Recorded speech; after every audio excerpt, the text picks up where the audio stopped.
Bonjour. Bon, pas facile de passer après Nicolas. Alors nous, on n'aura normalement pas de bueno ni de balai au milieu de la conférence.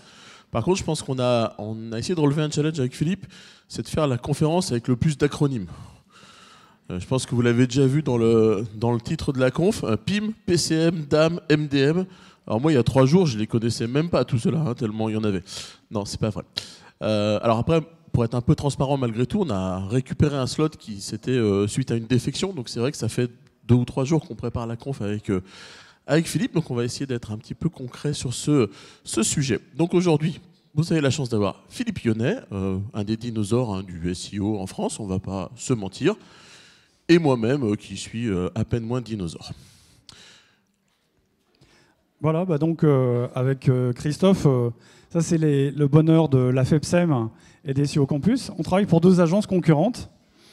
Et quand il s'agit de trouver un sujet qui pouvait nous intéresser de vous présenter, eh ben, on a partagé notre expérience quotidienne avec les sites e-commerce à propos de tous ces sujets, le PIM, le DAM, les MDM, etc., où en fait on entend toujours une phrase qui a été prononcée à un moment donné dans les projets, qui est du style non, on est d'accord, le PIM, ça n'a pas d'incidence sur le SEO. Bah si. Et le MDM, non mais attendez, mais ça c'est un projet corporate, donc en fait, on est d'accord, côté technique, côté SEO, c'est pas votre périmètre. Attendez les gars, si, un peu quand même. Enfin, ça serait bien de... Voilà. Donc on va vous expliquer pourquoi, d'abord qu'est-ce que c'est tout ça, parce que donc, tout le monde n'est pas forcément familier avec ces jolis acronymes, et exactement qu'est-ce que ça représente, parce que c'est à géométrie variable suivant les gens qui vendent ces logiciels-là. Et puis, donc, on va vous expliquer quelle est la vraie influence de ces outils sur le SEO. Puis c'est des outils où il y a souvent pas mal de politique aussi derrière tout ça dans les grosses structures, c'est assez marrant. Avant qu'on démarre, moi je voudrais savoir un petit peu qui on a aussi en face de nous. Donc si je dis PIM, qui sait ce que c'est qu'un PIM déjà? Ok, on est pas mal. Qui utilise un PIM? Entre savoir et l'utiliser. Ok, là déjà on a beaucoup moins de monde. Et je continue, un DAM. Ok, ça c'est ceux qui connaissent et ceux qui utilisent. Ok. On avait un PCM aussi qu'on n'a pas mis ici. PCM? Non. Ok, ça personne sait. Génial, on va pouvoir dire plein de choses. On peut inventer plein de trucs sur le PCM, on va être cool. Et MDM? Ok, sympa. Allez, eh ben on démarre. On va démarrer en douceur sur le PIM. Alors oui, les données produits sont forcément des clés pour le SEO. Ça, vous l'avez tous compris, sinon vous ne seriez pas là avec nous ce matin. Du coup, alors on n'est pas tout à fait calé sur tout. C'est moi qui garde celle-là, si je dis pas de sottises. Ok. Clairement, aujourd'hui, quand vous faites du SEO, plus votre système d'information sera riche en données, que ce soit des caractéristiques, des attributs, et plus vous allez avoir la capacité de créer des fiches produits. Et c'est encore plus vrai aujourd'hui avec les nouvelles notions d'IA qui arrivent, les IA génératives. On va pouvoir utiliser des IA génératives pour peu qu'on ait de la métadonnée sur nos produits. Donc tout cela, donc c'est pour ça qu'aujourd'hui on voulait vous parler de ce PIM, de ce PCM, de tous ces éléments-là, parce que ça va vous permettre de enrichir vos catalogues et aussi de venir travailler de manière fine vos catégorisations et vos classifications. Philippe nous parlera un peu plus de tout ça. Plus vos données seront structurées, plus elles vont être facilement utilisables par des outils, par des automatisations, et on va pouvoir comme ça venir faire un SEO de plus en plus efficace. Alors PIM versus PCM, c'était intéressant parce qu'on a vu que PIM, ça parlait à beaucoup de monde, alors que PCM, pas du tout. Alors PIM, c'est pour Product Information Management, et PCM, c'est pour Product Content Management. Ou Manager. Bon, après, j'avoue que moi, je dis toujours Management, mais c'est vrai que c'est plutôt Manager. Donc l'objectif d'un PIM, et je reprends un petit peu mes petites notes en même temps, c'est un logiciel dont l'objectif est de centraliser, gérer et diffuser, ça c'est important, les diverses informations produites à l'ensemble des outils de votre système d'information. Et ces données produites, elles vont arriver de sources complètement hétérogènes. Potentiellement, j'ai des choses qui arrivent d'ERP, j'ai des choses qui arrivent de mes distributeurs, j'ai des choses qui arrivent d'Amazon, de mes fournisseurs, de partenaires, etc. Dans des formats hétérogènes, on le voit ici, je peux avoir du CSV, de l'Excel, si j'ai du bol, j'ai de l'EDI, je peux avoir des formats XML. Tout ça, l'objectif, c'est de pouvoir tout intégrer dans notre Product Information Manager et de venir agréger ces données, les ranger, les classer, les centraliser, bien sûr, et de manière à ce qu'on puisse les réutiliser partout dans le système d'information. C'est ce qu'on voit ici, la distribution multi-channel, le renvoyer peut-être à d'autres partenaires, des distributeurs, etc. Donc c'est vraiment un objectif de venir centraliser nos données, mais aussi de pouvoir mettre en place des workflows à ce niveau-là ici. Il y a tout un tas de choses qu'on va pouvoir venir mettre en place aussi potentiellement de la traduction. Voilà à quoi ça sert un PIM. Je propose qu'on passe à la slide suivante. Donc on stocke des données issues d'outils hétérogènes. On a la capacité de les enrichir, de les classer, et on va pouvoir faire plein de choses. Alors moi j'ai encore pris des petites notes qu'on n'a pas forcément là au niveau des slides. On va avoir une source unique de données, on va collecter des données, on va faciliter la création de fiches produits parce qu'on aura toutes les datas dans un même endroit.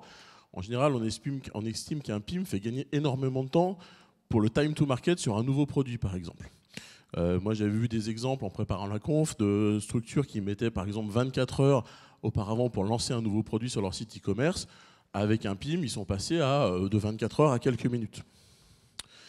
Donc l'objectif, c'est qu'on va donc pouvoir diffuser l'ensemble de nos produits vers l'ensemble des canaux, et on va comme ça faciliter le travail entre les différentes équipes. Bon, en résumé, l'objectif, c'est de centraliser, optimiser la gestion de nos données produits et de proposer une expérience produit de qualité sur tous les médias de notre entreprise. Alors ici, on disait quand même que 70% des sites e-commerce utilisent un PIM. Bon, dans la salle, on avait quand même beaucoup de gens qui en utilisaient, donc peut-être que ces stats est pas si loin que ça. Moi, j'avais l'impression qu'elle était un petit peu surévaluée. Je ne sais pas ce que tu en penses. Mais... Oui. Donc c'est une stat mondiale qui a été effectuée sur un échantillon de sites e-commerce. Je pense que ça surreprésente des sites e-commerce d'une certaine taille. Donc, puisque plus on a des sites e-commerce de taille réduite, plus en fait on va trouver des plateformes e-commerce utilisées qui intègrent en fait un PCM et un PIM, donc sans qu'on puisse séparer véritablement la fonction PIM du site internet. Donc tous les gens qui vendent uniquement sur internet n'ont pas forcément de PIM. Mais voilà, donc en tout cas c'était déclaratif, donc la stat elle vaut ce qu'elle vaut.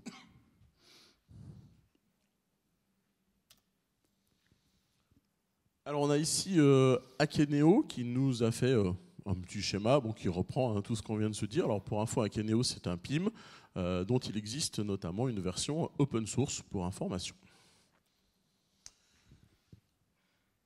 Donc le PIM, en plus de gérer de la donnée, de la métadonnée, on va l'utiliser pour venir classifier et catégoriser. Alors Philippe nous fera la distinctive tout à l'heure entre qu'est-ce qu'une classification et qu'est-ce qu'une catégorisation.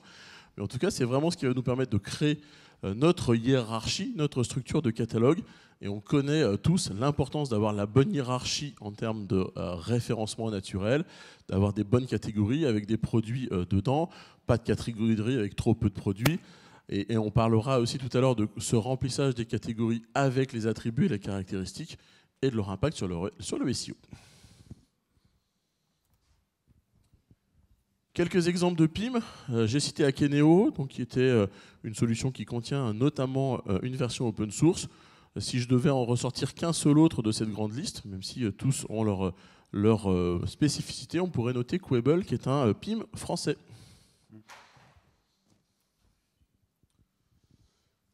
Ok, mais je ne vous ai pas trop parlé de SEO jusqu'à maintenant. Plus vos données vont être structurées dans le PIM, plus vous allez pouvoir créer des fiches produits efficaces et notamment alimenter déjà les rich snippets, tout bêtement, puisqu'on connaît l'impact de ça sur le SEO d'une fiche produit. Donc, c'est certes aujourd'hui un outil qui est entre les mains de spécialistes. Et le problème, c'est que le consultant SEO, enfin la personne en charge du SEO, n'a pas forcément la main sur le PIM. Donc il ne peut pas forcément venir intégrer ces données SEO dans ce Product Information Management. Donc c'est là où on a un souci. Alors soit, ok, il arrive à accéder à tout ça, soit malheureusement il n'a pas accès et du coup on vient surcharger ces données directement dans le site e-commerce. Et c'est quand même pas génial. Donc moi, j'ai vraiment tendance moi, à pousser sur la centralisation des données dans le PIM et de pouvoir saisir le maximum de data SEO dans le PIM. Maintenant, on n'a pas toujours la possibilité dans les PIM de se sortir des descriptions longues, des choses de ce genre-là. Et c'est là où le PCM va aussi intervenir. Ça doit être dans la slide suivante. Alors, on va en parler un petit peu après, mais évidemment, autoriser, ce que je disais, l'accès au PIM aux personnes qui gèrent le SEO. Laisser aussi la personne qui gère le SEO bien être force de recommandation sur le PIM pour intégrer les données dont on a besoin pour le SEO et donc permettre cette surcharge. Alors moi j'ai un petit exemple assez rigolo d'un de nos clients. Ils ont une énorme base de produits, ils vendent des raccords pour des chaudières, des clims, etc. Et ils ont un énorme besoin de PIM, de saisie de données, de centralisation de données. Ils ont des données hétérogènes qui arrivent dans tous les sens. Et la dernière fois que j'étais chez eux, on a dit alors le projet PIM, c'est pour quand? Et une des réponses a été tant que le DSI est là, il n'y aura pas de PIM parce qu'il ne veut pas. Donc c'est assez drôle, cette question politique. Donc du coup, ils se retrouvent, et on s'est retrouvés, nous, à décentraliser leur PIM en intégrant des modules directement dans leur Magento. Des fois, voilà, on est obligé de faire un petit peu des courbettes pour aller mettre un PIM sans l'appeler PIM. Parce que, politiquement parlant, dans la structure, le DSI a dit non, tant que je serai là, il n'y aura pas de PIM. Voilà, pour la petite histoire. Donc on va surcharger tout ça, soit du coup dans le CMS, comme nous on l'a fait, sinon c'est là qu'on peut intégrer le PCM que personne ne connaissait trop, le Product Content Management, qui est une espèce d'intermédiaire entre les deux. On va pouvoir venir stocker de la donnée plus marketing, storytelling, et donc on va venir utiliser ce produit-là pour rajouter finalement les éléments qui nous manquaient. Alors Philippe nous avait mis un exemple dans les slides. Ce truc-là, ça s'appelle un tire-fond. Moi, j'ai un peu découvert ce mot. Donc, c'est pas très user-friendly. Dans le PIM, on peut venir renommer ça, par exemple, un tire-fond ou une vis à tête hexagonale. C'est peut-être plus parlant. Voilà pour cette partie PIM et PCM. Et l'un des gros trucs qu'on peut faire là-dedans, c'est la classification ou la catégorisation. Et alors, là, Philippe, il va vous détailler c'est quoi la différence entre ces deux mots. Alors ça fait partie des points d'attention lorsqu'on gère les architectures logicielles dans lesquelles on a un PIM sur un projet de construction d'une plateforme e-commerce. C'est à quel point la manière dont les produits sont regroupés en catégories ou en classes, on va voir la différence, dans le PIM, va influencer la navigation sur le site, la façon de descendre dans le catalogue, etc. Et là, souvent, donc, on a affaire à des interlocuteurs, que ce soit les web agencies ou les ESN qui développent les solutions, que ce soit les product managers qui gèrent les projets chez les clients. Ils ont tendance à se dire « Ouais, bon, on va reprendre exactement ce qu'on a dans le PIM. » Ouais. Sauf qu'en réalité, souvent, c'est une catastrophe à la fin. Parce qu'on oppose deux logiques qui sont extrêmement différentes. Donc on va revenir aux définitions, parce que souvent, chez les clients, les termes sont interchangeables, et du coup, il faut savoir exactement de quoi on parle, donc il faut le définir. Donc là, ce que je vais appeler une classification, c'est une logique plutôt métier, dans lequel on va, parce que ça a du sens, justement, en termes de logistique, en termes de gestion des stocks, en termes d'utilisation du PIM pour les autres usages, les logiciels de caisse, les logiciels de stock, etc., on va chercher à regrouper des produits qui partagent des caractéristiques. Mais ça, c'est une logique purement métier. Et donc, généralement, les gens qui font ça ont tendance à créer des classifications extrêmement profondes, avec beaucoup de classes, sous-classes ou sous-classes, etc. Et donc, on a souvent, d'ailleurs, dans les PIM, des classes qui sont vides, parce qu'elles ont été prévues pour le jour où, hop, tiens, le jour où on référence ce produit, hop, on a la classe qui est déjà prévue. Et puis, beaucoup de classes qui contiennent un seul objet, un seul produit. OK, mais quand on a des classifications comme ça extrêmement profondes, ça présente deux défauts. Le premier, c'est que la logique de classification des gens du métier n'est pas du tout celle des clients. Et que c'est trop précis, trop profond pour être véritablement intéressant pour s'en servir pour la navigation. Donc voilà, donc ça, cette logique métier, elle a du sens côté PIM. Si elle est répliquée vraiment totalement à l'identique sur le site internet, dans la navigation, eh bien, on va avoir un problème. Donc ce qu'il faut faire, c'est plutôt avoir une logique de catégorisation pour les clients qui va être séparée de cette logique de classification qu'on a dans le PIM. Il faut qu'on découple les deux. Alors ça, je dirais, il y a des outils e-commerce qui le permettent spontanément. Il y a des choses possibles dans certains PIM maintenant aussi pour avoir des logiques de regroupement différents, certaines qui peuvent servir en front pour les sites clients et d'autres qui peuvent servir plutôt pour l'aspect métier. Et donc c'est une autre logique dans laquelle on va créer une catégorisation plus adaptée à la logique des clients, moins profonde, dans lequel chaque catégorie contient déjà un nombre beaucoup plus important de produits. Et donc ça permet d'avoir quelque chose de beaucoup mieux fait côté UX, côté client et aussi évidemment côté SEO, puisque les catégories vont être typiquement les regroupements produits demandés par les gens sur Google. Donc ça veut dire que quand on est sur des projets comme ça, le point d'attention, et là on intervient le plus en amont possible pour expliquer clairement aux gens qui conçoivent les projets, dans les specs initiales, de faire attention à avoir la possibilité d'utiliser une catégorisation sur le site qui ne soit pas exactement la classification qu'on a dans le PIM. Dès que c'est possible, ça va devenir beaucoup plus simple. Alors évidemment, il y a un petit effort à faire, c'est de créer les couplages, donc les relations entre les classes qui sont dans le PIM et les catégories qu'on utilise sur le... Voilà, donc il y a un petit travail en plus qui n'est pas très long, mais ça permet derrière d'avoir un site qui est structuré et hiérarchisé comme il faut. Donc voilà, donc ça c'est un aspect effectivement très important donc pour ne pas avoir de problème avec les classifications utilisées dans le PIM qui sont souvent trop fines. Et donc évidemment, après, dans les possibilités offertes par un outil de PIM, il y a l'exploitation des attributs. Attribut, c'est un terme très abstrait pour parler de caractéristiques produits.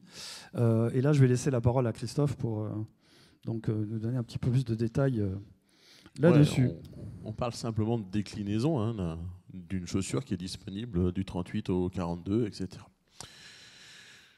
Et en SEO, vous savez que gérer ces petites choses-là, d'un point de vue UX, c'est génial pour la conversion, et d'un point de vue SEO, c'est souvent un peu rock'n'roll. J'ai un exemple que je donne souvent. On a travaillé sur un outil de migration de sites. Et cet outil-là vient lister toutes les URL d'un e-shop pour faire la migration vers la nouvelle version du e-shop.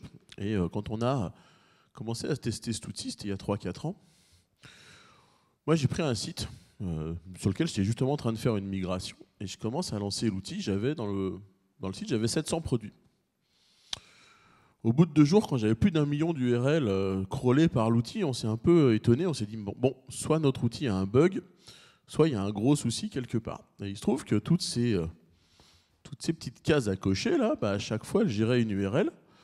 Puis à force, quand j'en cochais 2, ça changeait l'URL. Puis quand j'en cochais 3, ça changeait l'URL. Donc en fait, chacune de ces déclinaisons venait créer, de ces filtres, venait créer de manière exponentielle des URL. Donc pour 700 produits, on avait plus d'1 million d'URL générées que le navigateur, que le crawler du bot venait analyser, crawler, essayer de comprendre. Alors évidemment, c'était tout en indexable en plus. Pas de contenu. Comme tu disais, Philippe, certains filtres où il y avait 2 produits, voire un produit dedans, donc c'était la misère. Donc moi, mon conseil de base, c'est de vous assurer que ces caractéristiques-là, elles sont par défaut, pour moi en tout cas, on n'est pas tous d'accord là-dessus, mais par défaut, elles ne génèrent pas d'URL, il n'y a pas de page, ce n'est pas indexé. Par défaut, j'utilise des processus d'obfuscation où tout ça c'est cliquable en JavaScript et il n'y a pas de page réelle derrière. Alors génial, ça permet de filtrer de manière globale, on est tranquille, ça ne génère pas des millions d'URL. Par contre, peut-être que c'est super intéressant de venir se positionner sur maternité, cœur, etc. Peu importe. Il y a peut-être des ensembles de filtres qui sont intéressants en termes de SEO. Donc il faut les analyser. Un des meilleurs moyens de les analyser, c'est la Search Console. Est-ce que des gens, ou le moteur de recherche de votre site, est-ce que des gens recherchent ces éléments-là? Et si oui, s'ils les recherchent et que j'ai suffisamment une offre produit nécessaire et importante, là, je peux venir générer des filtres qui sont indexables avec des landing pages. Ici, on peut créer des LP, landing pages, qui là vont pouvoir être crawlés, sur lesquels on va pouvoir saisir du contenu. On peut très bien imaginer d'avoir des filtres indexables avec du contenu. Et en plus, dans la mesure où, si tu reviens juste à la slide d'avant, si on y arrive, à partir du moment où je vais déjà avoir ici tous ces éléments-là, c'est plein de sémantique en fait ça. C'est plein de mots-clés, donc c'est issu de notre PIM, c'est pas par hasard que c'est là. Et donc on a déjà plein de sémantique qui sert dans notre référencement naturel. Donc je ne sais pas si j'étais assez clair là-dessus. On ne laisse pas indexable toutes les facettes. Par contre, on vient sélectionner les facettes qui sont pertinentes, c'est-à-dire celles sur lesquelles on a de la recherche. On le sait parce que ça peut être soit via la Search Console, soit via les statistiques de votre moteur de recherche interne. Il y a de la recherche, il y a de la potentialité SEO, j'ai des produits, je peux répondre à ça. Dans ce cas-là, je viens faire une page qui est indexable et crawlable par les moteurs de recherche. Là-dessus, on a la même pratique, c'est-à-dire de proposer toujours une solution dans laquelle toutes les facettes sont bloquées et dans lequel on propose après donc une syntaxe d'URL différente qui, elle, n'est pas bloquée et qui permet de laisser s'indexer les pages filtrées par facette qui seraient des bonnes pages d'atterrissage utiles pour le SEO. Donc c'est effectivement, par expérience, la meilleure approche possible, la plus simple techniquement et la plus efficace. Alors il y a aussi un terme plus simple techniquement. C'est pas toujours le cas. Alors, Greg Perrin n'est pas là, mais ça serait intéressant parce qu'il gère ça, lui, dans Okara. C'est une boutique PrestaShop qui fait plus de 20 millions de chiffre d'affaires. Et ils sont sur un vieux PrestaShop. Donc la gestion des facettes indexables, etc., elle est compliquée chez eux. Donc, en fait, ils génèrent des catégories. Donc ils ont des milliers de catégories qui viennent simuler le fonctionnement d'une facette. Ça peut marcher aussi. Nous, on le fait aussi sur du Magento ou du PrestaShop. On appelle ça des ghost catégories. Parce que ce qui est vraiment important aussi de garder en tête, c'est que ce soit des landing pages ou des ghost catégories, il faut les mailler. Parce que si on ne fait pas de maillage vers ces pages-là, il ne se passera pas grand-chose. Là, dans cette reco, il y a un point qui est parfois oublié. En fait, c'est le fait qu'il faut rendre aussi les URL des pages facettées non découvrables. Alors sur un petit site, c'est pas très grave. Vous allez pouvoir gérer la problématique d'empêcher l'indexation avec un noindex. Vous allez pouvoir empêcher le crawl avec un disallow dans l'orbs.txt ou un nofollow. Mais sur un très gros site, le fait que les URL des facettes soient découvrables, c'est pas très optimal. Donc il faut en plus utiliser une solution technique pour, alors offusquer ou pas, mais en tout cas empêcher Google de voir les liens. Qui permettent d'éviter des pertes de link juice à cause de la présence de ces liens qui pointent vers rien. C'est-à-dire des pages non indexables, non crawlables. L'exemple que je donnais où on avait 500 produits, on se retrouve avec plus d'1 million d'URL, vous imaginez bien que dans le sac à dos, vous avez un poids, vous avez une espèce de masse grise dans le dos là, qui ne vous aide pas à avancer vite. Bon voilà, on a gagné, je l'ai gagné un petit peu sur la slide précédente. D'un point de vue sémantique, avoir ces filtres qui s'affichent, c'est déjà du bonus parce que vous avez déjà du contenu SEO et ça vous évite de faire le résumé le musée des robots cuiseurs en bas de votre page. Vous savez, comme on fait tous là, les textes qui font 3000 mots pour expliquer l'histoire du robot cuiseur depuis la nuit des temps. On va éviter de faire ça, alors ça ne sert à rien. Et faites des contenus SEO qui servent à vos utilisateurs. L'histoire du robot cuiseur depuis les années 200 avant Jésus-Christ, c'est pas très utile. Alors il y a des exceptions dans certains univers, où par exemple dans le monde des sites qui vendent des vêtements ou des chaussures, généralement il n'y a pas beaucoup de caractéristiques produits en dehors de la taille de la chaussure, la matière, etc. Donc là par contre, il faut parfois compléter la page listing et puis les pages produits avec d'autres informations pour que ça puisse ranker complètement. Alors, on n'a pas parlé des éléments du PIM aussi en rapport avec cette notion de contenu. Je vais juste faire une petite parenthèse là-dessus, notamment par exemple sur l'exemple des marketplaces. Aujourd'hui, moi, si je suis vendeur de cette chaussure-là et que je me suis enquiquiné à faire un beau contenu très optimisé pour le SEO, est-ce que j'ai envie de le donner à Amazon et à la Redoute? Ça se discute. Donc là, vos outils de gestion de flux ou vos PIM peuvent aussi gérer différentes déclinaisons de vos contenus. Vous pouvez faire ça très bien avec de l'intelligence artificielle. Ça vous permet de peut-être donner un contenu un peu moins bon à la marketplace et garder le meilleur contenu chez vous. Faites attention aux histoires de contenu dupliqué en e-commerce. Toutes les pages avec le même contenu peuvent ranker, vous le voyez très bien. Hein. Si vous prenez un produit, tout le monde a recopié le contenu du fournisseur, tout le monde rank. Le premier qui sort, c'est juste celui qui est le plus costaud. C'est pas forcément celui qui a créé le contenu. Donc contenu dupliqué en e-commerce, ça permet aussi tout simplement à Google de se rendre compte qu'on parle du même produit. C'est une petite parenthèse. Et on continue sur la partie DAM. Alors on était de moins en moins nombreux, plus ça allait, à connaître ces différents acronymes. Donc DAM pour Data Asset Management. Alors avant de rentrer dans le détail du Data Asset Management, je voulais juste vous sortir une petite stat. C'est Scaleflex, qui est un DAM, qui sortait ça et qui nous parlait donc de comment le DAM peut améliorer l'expérience client. Il donnait des petites statistiques. Alors il nous parlait par exemple de visuels 3D. Scaleflex nous dit qu'avec des visuels 3D sur nos fiches produits, on augmente nos conversions de 250%. Scaleflex nous disait qu'avec des vidéos sur une fiche produit, on donnait 85% plus de chances d'acheter un produit à nos internautes. Et enfin, Scaleflex nous disait que 71% des ventes en ligne se font sur des téléphones mobiles. Tout ça, ça vous emmène sur le fait qu'aujourd'hui, on a une explosion des ressources qu'on utilise pour nos sites e-commerce, que ce soit des images, des vidéos, des PDF, des PowerPoint, pourquoi pas, des logiciels. L'idée, c'est d'avoir un outil qui va nous permettre de centraliser toutes ces données, toutes ces ressources, et de pouvoir venir, là encore une fois, venir automatiser des workflows pour s'assurer que, eh bien, on va fournir la bonne ressource au bon endroit, au bon format. On va donc pouvoir gérer comme ça, pardon, excusez-moi, je reprends mes petites notes. Il y a un truc sympa qu'on peut faire avec un DAM, eh bien, c'est directement dans le DAM venir calculer les images dans la bonne taille, la bonne résolution, pour l'envoyer à votre e-commerce ou à votre application mobile dans le meilleur format. Vous allez pouvoir générer dans votre DAM les balises alt, par exemple, les titres des images, le nom des fichiers des images.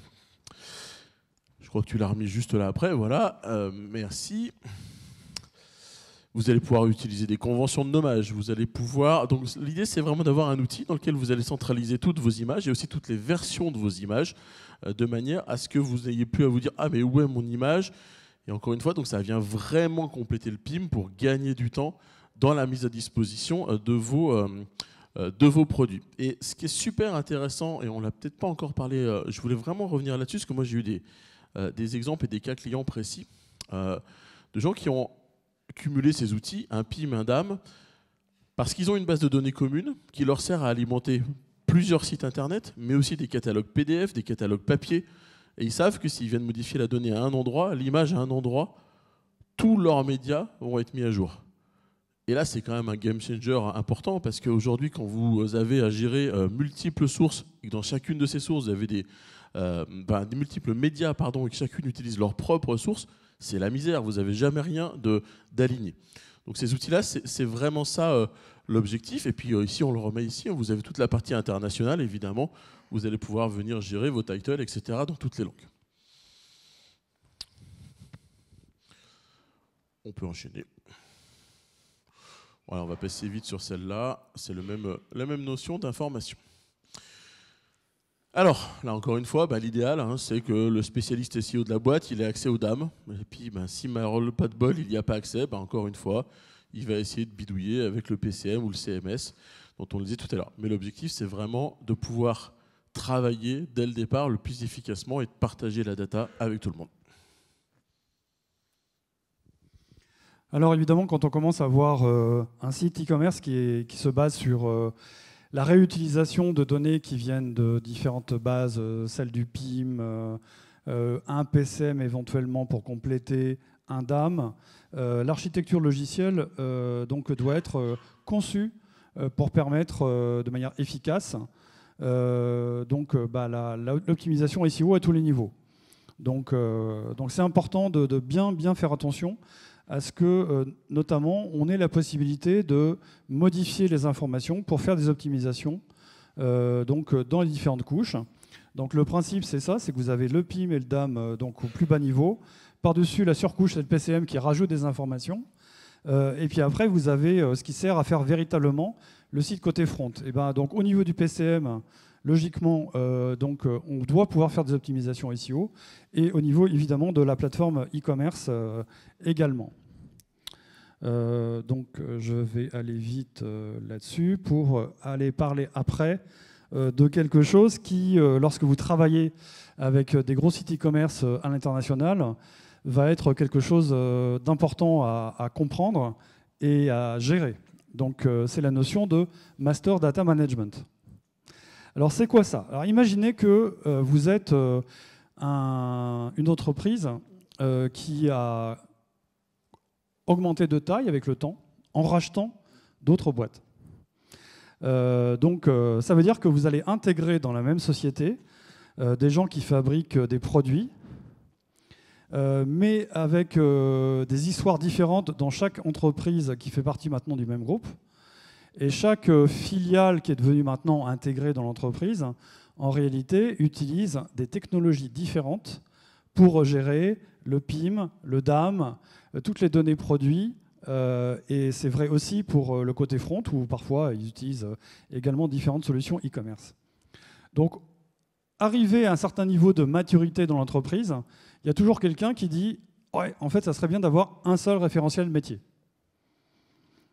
Avoir un seul référentiel métier, ça veut dire créer un espèce de super PIM dans lequel il y a quelqu'un au niveau global qui va décider à quel endroit sont centralisées les informations sur les différents produits et comment ces données sont réutilisées dans les différents contextes. Donc il y a à la fois une logique d'essayer d'uniformiser les informations et de les récolter dans un seul endroit et de pouvoir les réutiliser dans différents contextes. Donc ça, imaginez que ça se passe dans une organisation un petit peu complexe. Ça tourne assez rapidement au casse-tête. Quelle technologie permet de faire ça? Il y a souvent des gens qui font des MDM complètement propriétaires pour arriver à coller aux besoins exacts. C'est des projets qui prennent en général plusieurs années parce qu'il y a beaucoup de gens à mettre autour de la table, dont il faut concilier les intérêts, il faut trouver des solutions techniques, etc. Et à la fin, le problème, c'est que ça crée donc un super PIM qui est réutilisé dans plein de contextes et qui peut être extrêmement verrouillé. Et donc, l'un des enjeux, lorsqu'on pilote l'aspect SEO, c'est de faire extrêmement attention à ce que toutes les dimensions qu'on a vues avant pour le PIM soient parfaitement intégrées dans le MDM. Et donc là, c'est un sujet récurrent que tu as bien connu, Christophe, puisque tu as toi-même travaillé dans un contexte autour d'un outil de MDM. Et donc, tu as pu voir à quel point c'est des projets qui sont compliqués à gérer dans les entreprises. Dans une autre vie, je travaillais dans une structure qui a été rachetée par Oracle, et j'ai travaillé quelques années chez Oracle. Et j'ai plein de mes copains qui sont là, dans ce petit nom ici, des anciennes chez Oracle avec qui j'ai bossé. Et oui, c'est des énormes projets. Et après, tu parlais en effet d'outils hétérogènes, mais aussi de vocabulaire hétérogène. Et la même chose peut être appelée différemment dans une base de données ou une autre, dans une structure ou une autre. Et sur des gros projets, des grosses structures, avoir ce type d'outils, c'est vraiment... des fois, c'est vraiment la galère.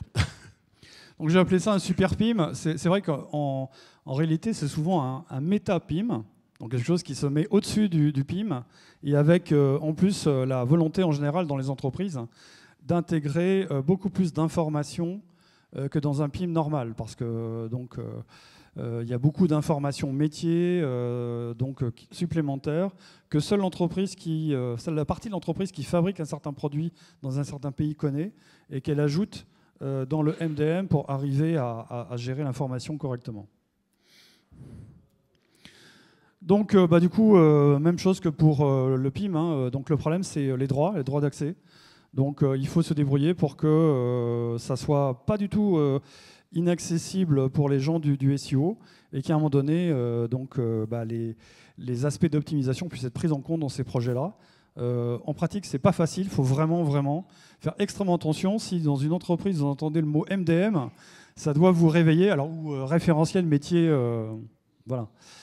Ça doit vous réveiller et vous devez tout de suite dire ok, je veux avoir les informations sur qu'est-ce que va devenir ce projet.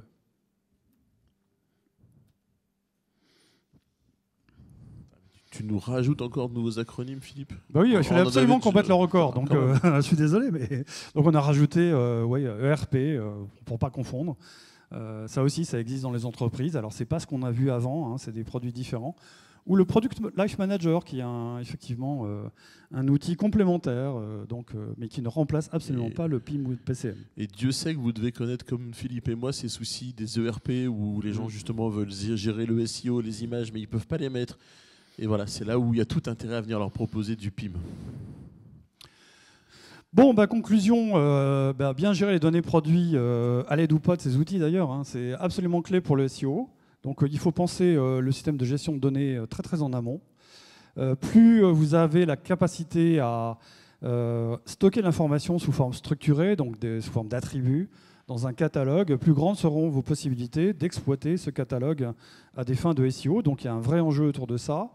Mais toujours pareil, faites attention malgré tout à avoir la flexibilité nécessaire en même temps, c'est-à-dire de pouvoir séparer la catégorisation de la classification et d'avoir également la flexibilité pour rajouter la couche SEO nécessaire, les informations optimisées pour le SEO, quand au départ, vos collègues qui travaillent côté métier n'ont pas forcément pensé les choses exactement dans cet objectif-là. Donc merci beaucoup pour votre attention. C'est le moment où on fait gagner un cadeau. C'est le moment où on fait gagner un mug. Alors, on va faire comme a fait Nicolas avant, on va lever la main pour que ce ne soit pas la foire d'empoigne. Et vous allez voir, on a une double question, mais qui est facile si vous avez écouté. Et puis, c'est 2 bons produits qu'on peut vous conseiller. Alors, moi, je vais vous poser une question simple. C'est de me citer un PIM open source et un PIM français. Ça a levé la main par là. Alors, je ne sais pas qui est la première des deux. Il y en a une qui a enlevé la main, donc je vais aller là. Akeneo et Quable. Allez, le mug est gagné.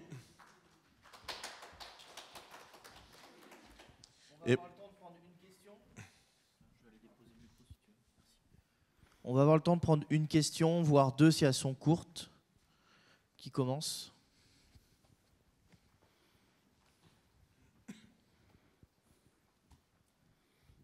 Merci, hein, c'est très intéressant. Je ne connaissais pas tous ces acronymes. Est-ce que vous avez des retours sur des intégrations des PIM ou PCM avec des outils de Web Analytics ou voire la Search Console en fait, pour faire un retour du site web vers le PIM ou l'inverse? Alors en général, ce n'est pas une question qui se pose, puisque le PIM tu vois, est un outil qui est, d'un point de vue de l'architecture logicielle, donc en dessous du front, pas sur le front.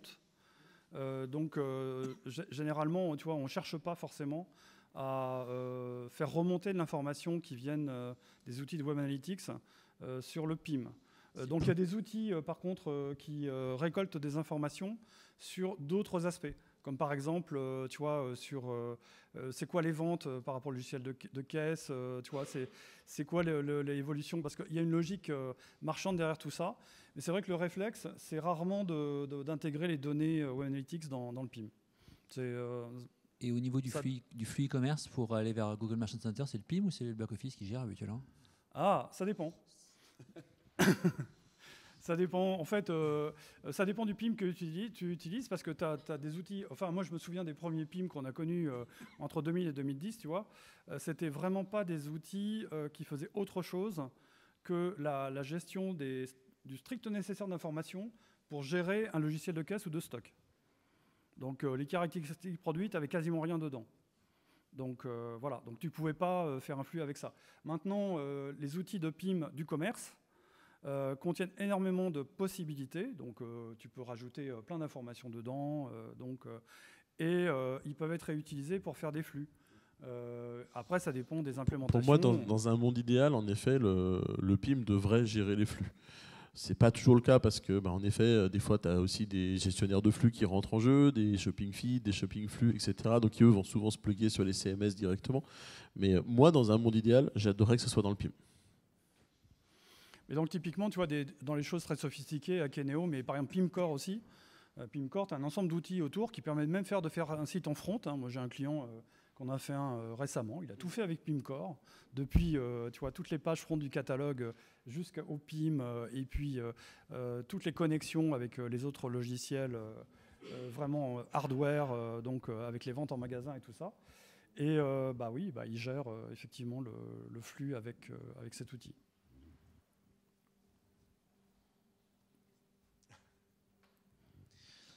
Il est pile poil 10h50. Je vous laisse poser vos questions en privé ou à la pause si vous voulez. On est pile poil dans le timing. Donc, vous avez une pause qui vous attend là-haut avant de reprendre les conférences. Merci Christophe et Philippe pour cette super conférence. Et on se retrouve là-haut ou juste après.